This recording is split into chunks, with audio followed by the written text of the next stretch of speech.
নমস্কাৰ জনাই পুনৰবাৰ সকলোকে মই অন্য এটা ভিডিঅ'লৈ স্বাগতম জনাইছোঁ।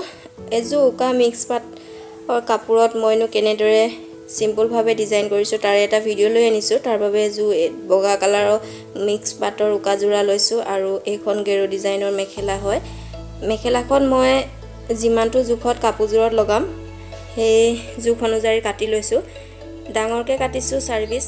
এই ডাঙৰকৈ কটা পিচ চাদৰখনৰ আঁচলত আৰু তলৰ মেখেলা ৰাউণ্ডটোত লগাম আৰু সৰু সৰুকৈ কাটিছোঁ। সৰু সৰুকৈ কটাখিনি মই পটিত লগাই ল'ম। আপোনালোকে ভিডিঅ'টো স্কিপ নকৰাকৈ চাই থাকিব।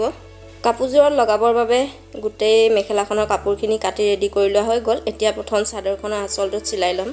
চাদৰখনৰ আঁচলত এয়া দেখিছে ভিডিঅ'ত দেখুৱাৰ দৰে মই লগাই লৈছোঁ মেখেলাৰ কাপোৰটো।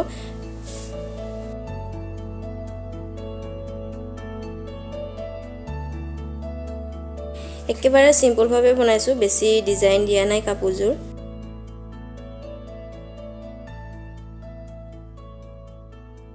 এটা সাইড চিলাই হৈ গ'ল। এতিয়া ওপৰৰ ফালৰ সাইডটো চিলাই কৰি ল'ম।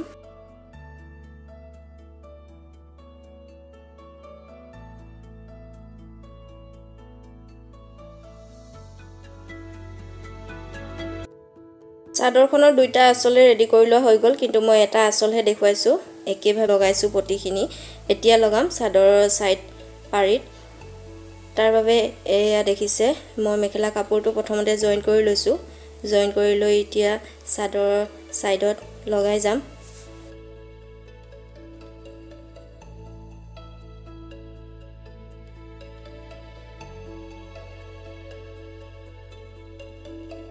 এইখিনিতে এটা ৰিকুৱেষ্ট কৰিলোঁ, আজি ভিডিঅ'টো চাই যদি ভাল লাগে লাইক কমেণ্ট কৰিব আৰু যিসকলে মোৰ চেনেলত নতুন তেওঁলোকে প্লিজ মোৰ চেনেলটো ছাবস্ক্ৰাইব কৰি দিব। চাদৰখনৰ পটি এটা সাইড চিলাই কৰি লোৱা হৈ গ'ল। এতিয়া আনটো সাইডো চিলাই কৰি ল'ম।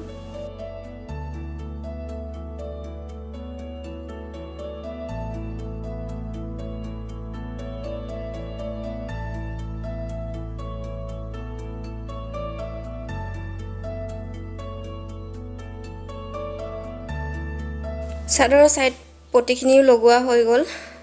এয়া দেখিছে আৰু মাজত সৰু সৰুকৈ এনে সিম্পলভাৱে ডিজাইন কৰি দিম, সেইটো পিছত লগাম। এতিয়া মেখেলাখন চিলাই ল'ম। মেখেলাৰ বাবে ডাঙৰকৈ কাটি থোৱা দুইটা কাপোৰ জইন কৰি ল'ম। জইন কৰি হোৱাৰ পিছত মেখেলাখনৰ গোটেই 4 ৰাউণ্ডটোত পটিটো লগাই চিলাই কৰি দিম।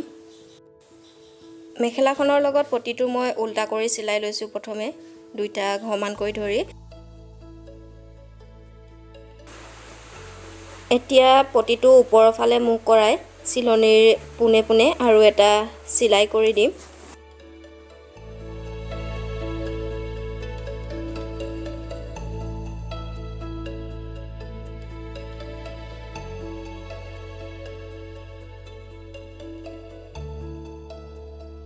মেখেলাখনৰ 4 ৰাউণ্ডটো পটিটো লগাই চিলাই কৰি লোৱা হৈ গ'ল।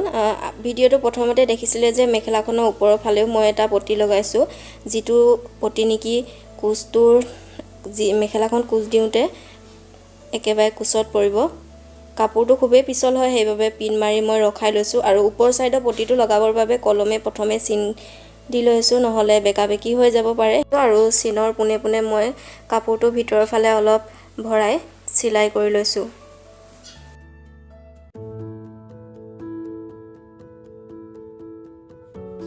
ওপৰ চাইডৰ পটিটো এটা সাইড চিলাই কৰি লোৱা হৈ গ'ল। তলৰ সাইডটো জইন কৰি ল'ম আৰু পিনটো এতিয়া খুলি দিম।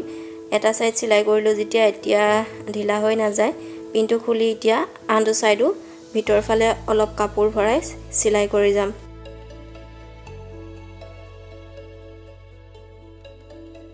মেখেলাখনত পটি লগোৱা কামখিনি শেষেই হৈ গ'ল। বাকী থাকিল মেখেলা সাইডকেইটা জইন কৰিবৰ কাৰণে। এতিয়া মই মেখেলা সাইডকেইটা জইন কৰি ল'ম। ফাইনেলি মোৰ মেখেলাখন ৰেডি হৈ গ'ল, এয়া দেখা পাইছে। এতিয়া লগাম। এইখিনি সৰু সৰুকৈ মই কাটি চিলাই কৰি লৈছোঁ আৰু চাদৰৰ মাজত লগাই যাম। এনেদৰে জোখত কাটি লৈছোঁ। লগাবৰ বাবে প্ৰথমে কলমে চিন দি লৈছোঁ, নহ'লে বেকা হৈ যাব। মই এটাহে লগোৱা ভিডিঅ' দেখাইছোঁ, গোটেইখিনি দেখালে ভিডিঅ'টো খুবেই দীঘল হৈ যাব, সেইবাবে এটা পটি লগোৱাটো মই ভিডিঅ' কৰি দেখাই দিছোঁ। চাদৰখনৰ মাজতো লগোৱা হৈ গ'ল, এয়া দেখা পাইছে। এটা চিলাই কৰা দেখুৱাইছোঁ আৰু এতিয়া বাকী থাকিল দহিখিনি। দহিও এটা বটা দেখুৱাম। আগৰ ভিডিঅ'ত মই দহি কেনেদৰেনো বাটে তাৰ সম্পূৰ্ণ ভিডিঅ' দি থোৱা আছে, আপোনালোকে চাব বিচাৰিলে চাব পাৰে। ফাইনেলি মোৰ গোটেই কাপোৰযোৰ ৰেডি হৈ গ'ল। এয়া হৈছে চাদৰৰ আঁচলটো আৰু এইকেইটা চাইড পটি লগাই দিছোঁ আৰু মাজভাগত এনেদৰে সৰুকৈ চিম্পুলভাৱে ডিজাইন কৰি দিছোঁ, বেকাকৈ লগাইছোঁ পটিখিনি। নেক্সট এইখন মেখেলাখনৰ 4 ৰাউণ্ডটো পটি লগাইছোঁ আৰু মাজভাগত যিটো পটি লগাইছিলোঁ সেইটো দেখিছে। এইটো মেখেলাখন কুচ দিওঁতে কুচৰ একেবাৰে ওপৰ ছাইডত থাকিব। আজি ভিডিঅ'টো চোৱাৰ বাবে সকলোকে বহুত বহুত ধন্যবাদ আৰু ভিডিঅ'টো চাই কেনে পালে নিশ্চয় কমেণ্ট কৰি জনাব। পুনৰ এটা নতুন ভিডিঅ' লগ পাম, তেনেহ'লে আজিলৈ আহোঁ, বাই।